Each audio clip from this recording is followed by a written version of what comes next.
decades, Here we California go. police departments that want to sever ties with officers for misconduct have agreed to let them resign and to keep the bad behavior confidential. Shocking. In order to avoid potentially costly and time-consuming lawsuits. But as a result, officers with bad records have landed new jobs in law enforcement, and their new employers have no idea of their past. Because those pesky lawsuits. That's the finding of a 5-year-long investigation by the San Francisco Chronicle and the University of California, Berkeley's investigative reporting program. Katie Roosh of the investigative reporting program was the lead author of the articles that appeared in the Chronicle. Katie, you say that these are called clean record agreements. How many of them were you able to find in your investigation? We were able to find over Too many. 300 involving nearly 300 officers, so some of the officers had Shocker. multiple. But I think really what the major finding is that we found them in so many different agencies across the state, 167 agencies. Of course you found so many in so many different agencies because shit rolls downhill. It's not something new. It's not something that the rookies come up with. It's something that they learn. Across the state of California, and it didn't matter the size or the region, we were finding these agreements. And what sort of misconduct are we talking about? Did you find All these kinds. records?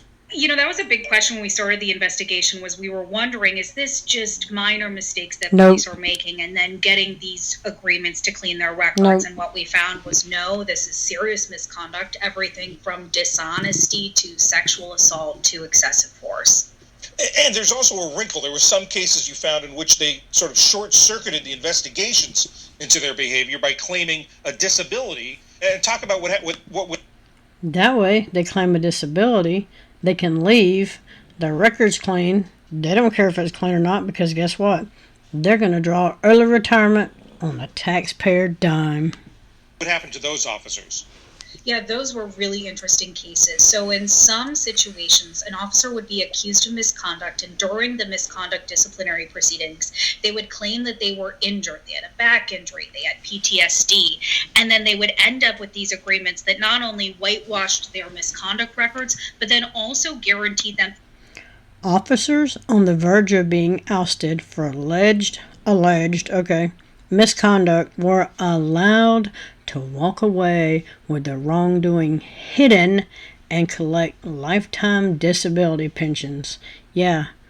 So all you pesky citizens out there only working 1 or 2 jobs, feel free to pick up a 3rd job or an extra shift. They need more money.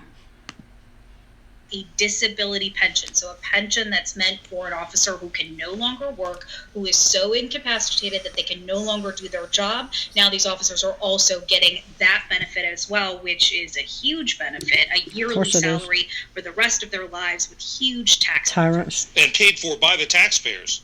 Absolutely, paid for by the taxpayers. Is this just a California thing, or? No, what they should do is have to buy a bond. And every time they get paid, they pay into that bond. And then when they fuck around and find out, let that bond pay out. And then when that bond's enough, you can come after their house, their car, their boat, and everything they own. How about that? Or is this happening in other states as well? Well, our investigation focused on California. California employs the most peace officers in any state in the country. But what we found when we were looking at this, and we couldn't ignore, was that there are agreements like this in almost every state. From Texas to New York to Illinois to Idaho, we found these types of agreements. Shocker. You talked to the police chiefs of not only the departments that these people left, but also the departments that they went to. What did they tell you? What was their reaction to this? It was some of shock and disbelief. I had multiple conversations with some police chiefs and sheriffs. Shock and disbelief that you found out. Didn't know about the misconduct at a previous department. And on the other side, I talked to many police chiefs and sheriffs who just sit awake at night worrying about these agreements that they made that allowed officers who they don't think should be working in the profession to continue to carry a badge and a gun. And you also wrote that some of these police chiefs who worry about this, it wasn't their call. The decision was taken out of their hands. Absolutely. And I think that was a really interesting part of this was the involvement of the insurance companies. So when it gets to a certain step in the disciplinary process, sometimes the city's municipal insurance gets involved, and then they have ultimate settlement authority. So of course they do, because insurance is on there to screw you. They only want you to pay in and pay in and pay in and pay in. And they don't never want to have to pay out. So as long as you're letting little shits like insurance companies run the game, what do you think is going to happen, dumbass? Even though the police chief, the sheriff, the city wants to fire that officer and make sure that their record is not whitewashed, the insurance company comes in and says, nope, you don't get a say. And you wrote that in California there's an organization that actually advocates the use of these agreements. Who's behind that organization? So in California, most peace officers belong to a union, and as part of that union, they pay dues to a legal defense fund. And so they have this group of lawyers who they have access to. And the one that we found that was primarily the unions are there to cover the cops' ass. That's why they never get in trouble. There's no accountability. They don't care. In the state of California was an organization called the Peace Officers Research Association of California, PORAC, and their legal defense fund. They have a group of attorneys, and that legal defense fund was involved in almost every agreement that we were seeing in California. There's a relatively new law in California that requires the disclosure of police misconduct and gives a commission the power to ban officers from being police officers. How does that law mesh with what's going on? I think that's really interesting. That law took effect last year, and so we're still seeing how attorneys and police officers are navigating that with these agreements. But what we found from our investigation is that law wasn't aware of these agreements, doesn't specifically address these agreements, and also only addresses... The right hand doesn't know what the left hand's doing. Who is surprised by that? Nobody.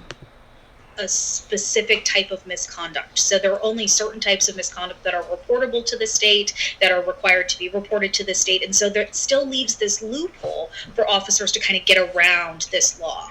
Is anything being done to close that loophole in California? Right now, the legislature in California is not in session. They reconvene in December, but there are a lot of conversations that I'm having, obviously, because of our investigation with lawmakers about what could possibly be done. Would they model a state like Kansas or Colorado who have passed laws to specifically address these agreements? I think time will tell what California is going to do to address this, but I can tell you that they are having those conversations. Let me know what you think. Now. Like, comment, share, subscribe. Thank you very much, and thank you very much for this. Do you agree that the cops are tyrants? Or are you a bootlicker? Let me know.